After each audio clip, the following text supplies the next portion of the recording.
Cumhurbaşkanlığı seçimi yaklaşıyor, Kıbrıs görüşmeleri var bir yandan. Ama öte yandan da günlük hayat, yani bayağı can sıkıcı sorunlar var galiba. Gelin biraz açalım bu konuyu. Gerçekten de çok katmanlı bir durum var karşımızda. Yani bir tarafta o büyük siyaset, uluslararası diplomasi falan, diğer tarafta bildiğin halkın yaşadığı somut sıkıntılar, gelecek kaygıları. Kesinlikle. Bu ikisi arasındaki hani o bağlantı nerede kopuyor, nerede birleşiyor, onu görmek senin için de ilginç olacak bence. Evet, başlayalım o zaman. Seçim atmosferi ısınıyor dedik. Kaynağımıza göre mevcut Cumhurbaşkanı Ersin Tatar, ona hükümet ortakları tamam demiş, destek veriyorlar. Evet. Onun kimlerle yürüyeceği biraz belirsiz. Toplumcu Demokrasi Partisi'nin bazı şartları varmış falan. Hı hı. Pazarlıklar dönüyor yani. Aynen derken bir de eski bir isim Serdar Denktaş yeni parti kurmuş. Aday olur mu olmaz mı o da bir merak konusu. İşte bu ilginç bir hamle. Bir de eğitimci Mehmet Asküler var. Bağımsız aday. O da mevcut yönetime bayağı yükleniyor anladığım kadarıyla. Yani siyaset bayağı hareketli. Tabii bu hareketlilik sadece seçim yarışı değil aslında. Yani perde arkasında pazarlıklar var, bir güç dengeleme çabası var. Denktaş'ın çıkışı mesela, belki samimi bir rahatsızlık bilmiyorum. Belki de eski partisine, Tatar'a falan bir mesaj verme çabası. Olabilir. Asküler de belki de o yerleşik düzene karşı bir alternatif arayışının sesi oluyor. Ama asıl soru ne biliyor musun? Tüm bu siyasi koşturmaca halkın gerçek derdine ne kadar dokunuyor? Yani kaynakta sanki böyle bir kopukluk hissi var. Peki kaynakta şeye dair bir ipucu var mı? Hani halk bu hamleleri nasıl görüyor? Sadece siyasetçilerin kendi oyunu mu? Yoksa bir karşılığı var mı sokakta? Kaynak daha çok aktörlerin pozisyonlarına odaklanmış gibi ama röportajlardaki o genel hava, yani güvensizlik, bıkkınlık, sanki insanlar bunlar kendi aralarında oynuyor, bizim derdimize derman olmaz gibi bakıyor. İşte tam da bu noktada Kıbrıs sorunu giriyor devreye. Evet, o da var tabii. Bu iç siyaset sürerken bir de Kıbrıs meselesinin o devasa gölgesi duruyor. Kaynakta 16 Temmuz New York diyor, beşli konferans. Yani iki toplum, garantörler, BM falan. Kritik bir tarih. Ama bir yandan da Cenevre'de anlaşılan o 4 yeni sınır kapısı hala açılamamış. Bu da halkta ciddi bir güven bunalımı yaratmış. Aynen öyle. İnsanlar şey diyor kaynakta, ya kapıları bile açamıyorlar, bu sorunu nasıl çözecekler? Haklılar da yani. İşte buradaki çelişki çok büyüleyici aslında. Bak, bir yanda halkın bu somut adımlar atılmadığı için duyduğu öfke, güvensizlik var. Diğer yanda da uluslararası toplumun, özellikle de Güney Kıbrıs'ın müzakere sürecini bir şekilde devam ettirme ısrarı. Evet, Güney Kıbrıs'ın hamleleri de ilginç. Çok, yani Mısır'la, İsrail'le, Körfez'le, ABD ile kurduğu stratejik ortaklıklar, BAF'taki Amerikan üssünün genişletilmesi, silah ambargosunun kalkması falan, bunlar hep Güney'in elini güçlendiren adımlar. Bu durum Kuzey'in hissettiği o sıkışmışlık, izolasyon hissiyle tam bir tezat oluşturuyor o zaman. Kesinlikle. Halk bir yandan çözüm istiyor ama diğer yandan liderlere, sürece inancı kalmamış gibi. Makas açılıyor yani ciddi şekilde. Ve tüm bu yüksek siyaset, diplomasi konuşulurken kaynağın bize anlattığına göre Kuzey Kıbrıs'ta gündelik hayatta pek keyifli değil. Maalesef. Trafik kaosu diyorlar, çalışmayan ışıklar, yaya geçidinde bile tehlike ya da şu Ercan Havalimanı'ndaki valiz olayı. Düşünsene onlarca insanın valizi Ankara'da kalıyor ve kimse net bir şey söylemiyor. Sorumlu kim? Belli değil. İnanılmaz. Turizmde de sıkıntı büyükmüş. Hani Orta Doğu'da savaş var ama Güney Kıbrıs rekor kırıyor diyor kaynak. Kuzeyde ise oteller boş, uçak biletleri zaten cep yakıyor. İşte bu gündelik sorunlar, bak sadece altyapı ya da ekonomi meselesi değil. Bu aynı zamanda bir yönetişim sorunu, hesap verilebilirlik sorunu. Evet, evet. Kaynakta geçen o adli vakalar falan, işte 80 yaşında bir adamın karıştığı olay, gençler arası bıçaklı kavgalar, bunlar belki de daha derinde yatan toplumsal gerilimlerin, bir yıpranmanın işareti. Yani insanların açık hava hapishanesi gibi ya da ülkenin canı okunuyor gibi ağır laflar etmesi boşuna değil. Bu genel hoşnutsuzluk, çaresizlik hissi bayağı yaygınlaşmış anlaşılan. Özetlersek o zaman, Kuzey Kıbrıs'ta manzara biraz şöyle. Bir tarafta değişim isteyen, çözüm uman ama liderlere de sürece de pek güveni kalmamış bir halk var sanki. Evet. Diğer tarafta ise kendi içinde dönen karmaşık siyasi hesaplar, zorlu bir uluslararası ortam ve tüm bunların üstüne binen gerçekten can yakan o gündelik hayat sorunları. Aynen öyle. Kaynaktan sızan bu derin güvensizlik, hatta yer yer umutsuzluk hali gerçekten üzerinde düşünmeye değer. Acaba bu durum sadece bugünkü aktörlerden mi kaynaklanıyor? Yoksa yılların birikimi olan daha yapısal, daha köklü bir sorun mu bu? Senin için de belki şu soru kalır akılda.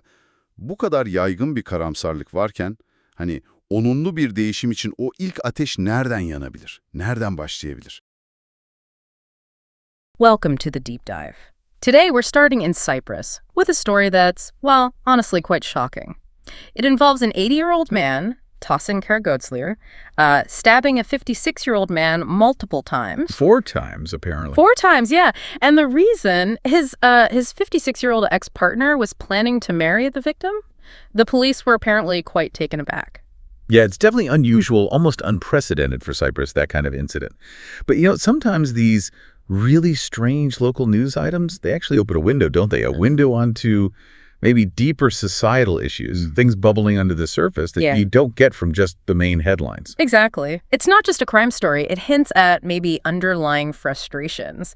And that's what we want to do today. Unpack these complex layers. We're aiming to give you a bit of a shortcut, really, to understanding the challenges and, well, the surprising dynamics shaping Cyprus right now. And we've got some really interesting material to draw on. Excerpts from a local Cypriot TV show, Gündem on TV 2020. So it gives you this unvarnished look. You get to hear local voices, their frustrations, their hopes, straight from the ground. Okay, let's dive into this. Where better to start than the Cyprus problem itself, this persistent political puzzle? There's a big meeting coming up, right?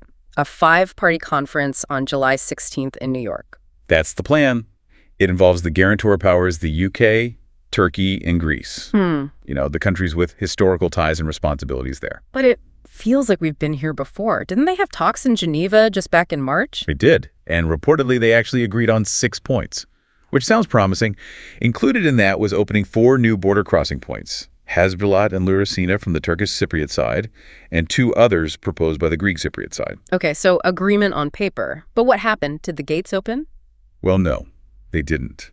And perhaps predictably, each side ended up blaming the other for the failure to implement the agreement. Sounds familiar. So despite the agreement, despite international efforts, you mentioned the UN sending Maria Holgen back as a special representative, the EU appointing someone to these practical steps just stall. What's the blockage? That's the million-dollar question, isn't it?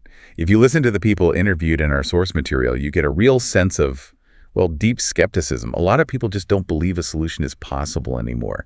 We heard quotes like, "I have absolutely no faith that the Cyprus problem will be solved," and "We've lost our hope." It's quite stark. Wow, no faith. That's powerful.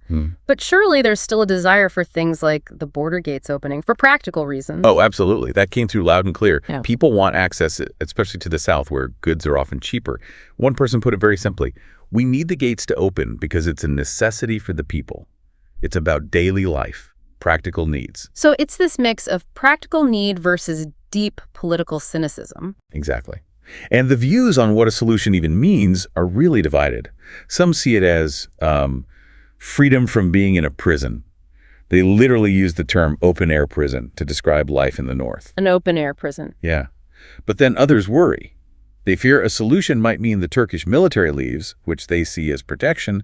They worry about losing their identity, or that Turkey's influence, which they feel dictates policy, would be somehow solidified or challenged in a way they don't want. So for some, the solution isn't really a solution at all. Precisely. Some express the idea that the solution is already a non-solution, suggesting it's just a political maneuver, maybe aimed at getting Turkish troops off the island, rather than a genuine resolution for the people living there. That really paints a picture of just how stuck things feel. And what's truly striking is how different life seems to be developing on either side of that divide. Let's talk about that contrast. South Cyprus, for example. Our sources say they're having a golden year for tourism. That seems counterintuitive with all the conflict in the region, Israel, Gaza, Iran. It does seem surprising, but the numbers are quite something. In just the first 4 months of this year, tourism brought in 582.5 million euros. 582 million. Wow, and April alone saw a nearly 40% jump, 39.9% compared to last year. For the whole of 2023, they had over 4 million tourists. 4 million visitors. That's huge. How did they pull that off, especially now? Was it just luck? Doesn't seem like it. It looks quite strategic, actually. They made deals with low-cost airlines, cut airport taxes significantly to attract them, and they really targeted specific markets. The UK, Israel, and Poland were mentioned specifically. Polish tourist numbers apparently shot up to 337,000 last year. So a very focused strategy. Yes, and it goes beyond just tourism. Their foreign policy seems quite assertive, too. How so? They've been building defense agreements with several Arab countries: Egypt, Israel, Lebanon, Oman, Kuwait, Qatar, UAE. Interestingly, they seem to have capitalized on the diplomatic fallout between Turkey and Egypt after the coup in Egypt, strengthening their own ties in the region. And the U.S. relationship, that seems significant too, with the arms embargo being lifted after, 74 years? A very long time, yes. That, plus the expansion of the Paphos military airport, reportedly to serve U.S. strategic interests. It's a big deal. The Greek Cypriot leader, Christodoulides, even publicly called the U.S. their strategic partners. It signals a real geopolitical shift. Okay, so that's the South. Strategic, successful, forging international partnerships. Let's flip the coin. What's the picture in northern Cyprus during the same period? It's a stark contrast, really. Many people there are quoted describing this as possibly the most critical year in 51 years. Critical in what sense? Daily life seems filled with frustrations. Basic infrastructure often doesn't work, things like traffic lights, road safety cameras. Millions were apparently spent on these systems, but they're not functional, and there's this sense of zero accountability. Yeah, and I read about that. The traffic lights and cameras just not working, despite the cost. Exactly. It's led to this cynical phrase being used forever, TRNC. The TRNC being the self-declared Turkish Republic of Northern Cyprus. It sort of captures this feeling of stagnation and a lack of seriousness in governance. That sounds incredibly frustrating, almost symbolic of wider problems. What about their tourism sector compared to the South's boom? Struggling badly is the short answer. Flight prices are a major issue. We saw figures like 150 to 300 euros for just a 50-minute flight. 150 to 300 euros for less than an hour. Yeah, while other airlines apparently offer flights elsewhere for maybe 55 euros, there were promises from Turkey about making flights cheaper, but people say those haven't materialized. And wasn't there a specific incident mentioned? Something about luggage? Yes, the Pegasus Airlines story. A flight to Ankara and over 60 pieces of luggage just went missing, didn't arrive. 60 bags. What happened? Well, that's part of the problem. Apparently, there was almost no communication, no real accountability. Airport staff were even reportedly blaming the baggage carousel itself. Passengers were obviously incredibly distressed. It just adds to this general feeling, this lack of trust in basic services and reliability in the North. So, when you put it side by side, the South leveraging its position, finding economic success, while the North feels increasingly isolated, struggling with basic services, high costs. It really highlights how different the lived realities are becoming. And you have to wonder how that affects the incentives, the incentives for any kind of reunification or solution when the paths seem to be diverging so sharply. And it's not just the economy, is it? Yeah. The sources mention rising living costs, environmental concerns, a general decline in quality of life in the North. It really does sound like two different worlds. Indeed. Okay, let's shift focus a bit to the internal politics of northern Cyprus, especially with a presidential election coming up on October 19th. What's the landscape look like? Well, you have the incumbent, Ersin Tatar. He's got the backing of the current ruling coalition partners, the National Unity Party, Democratic Party, and Rebirth Party.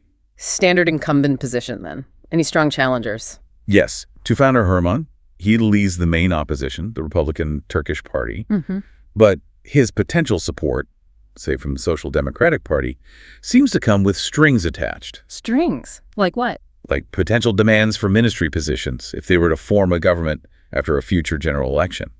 It highlights how much focus can be on, political deal-making and future power plays, rather than maybe immediate public concerns. Right, the usual political maneuvering. And then there's a bit of a surprise candidate, Serdar Denktaş. Yeah, that raised some eyebrows. He's the former leader of the Democratic Party, and he previously said he was stepping away from politics. Now he's back, trying to form a new party, aiming for this really broad appeal, right, left, progressive, conservative, trying to bring everyone under one umbrella. So what are people saying? Is it seen as a genuine effort because he's worried about the state of things, or more of a strategic play to, gain some leverage? That's exactly the debate. It feeds into this broader narrative about public service versus maybe personal ambition in politics there. And there's another interesting candidate, Mehmet Hazguler. He's running as an independent. Who's he? He's an academic, an educator, used to be on UDAC, which is their higher education council. He's been quite critical of the whole political system, calls it a democracy crisis, says leaders are too busy with internal squabbles, ignoring the public. He also explicitly rejects the two equal sovereign states idea, arguing it's harmed Turkish Cypriots. And he made a point about his personal assets, didn't he? He did. Declared quite modest assets, a home, a bicycle, and about 500,000 Turkish lira in savings. Some definitely see that as a deliberate statement, contrasting himself with perceptions of political enrichment or corruption. It really connects back to that public disillusionment we talked about, which, sadly, also brings us back to where we started that shocking prime. The 80-year-old stabbing his ex-partner's new fiancée. You said it was unprecedented, but the source also mentioned something worrying about youth violence. Yes, it wasn't just presented as a one-off bizarre event. The program highlighted a concerning rise in knife attacks among young people. The claim was that many young people now actually carry knives on the streets. That's deeply troubling. Does it tie into this wider sense of breakdown or disillusionment? It certainly seems to reflect deeper societal problems. The disillusionment with politicians is palpable. We heard about calls for people to boycott the upcoming elections altogether. There's this pervasive feeling that leaders are just in it for themselves, for personal gain, maybe corruption, and not really serving the public interest. People are asking how some politicians even stay in office with such low public trust. So, if we try to bring all these threads together, it's a picture of stark contrast, isn't it? South Cyprus seems to be navigating the geopolitical currents quite effectively, finding economic success, building alliances. While northern Cyprus appears increasingly bogged down by internal issues, economic hardship, failing infrastructure, a real crisis of faith in their political leadership. Yeah, a profound crisis of public trust. Which really leads us to the big question looking forward. When you hear that deep skepticism from ordinary people, see these diverging paths north and south, and hear that feeling of being imprisoned, you have to ask, what kind of solution could possibly bridge that gap now? What would actually resonate with all Cypriots? And maybe even, is solution still the right word? Or does the future of this incredibly complex island need a different kind of framing altogether? It's a tough one. Definitely something to think about. What stands out most to you listening to all this about these contrasting realities on one small island? Thanks for joining us on this deep dive.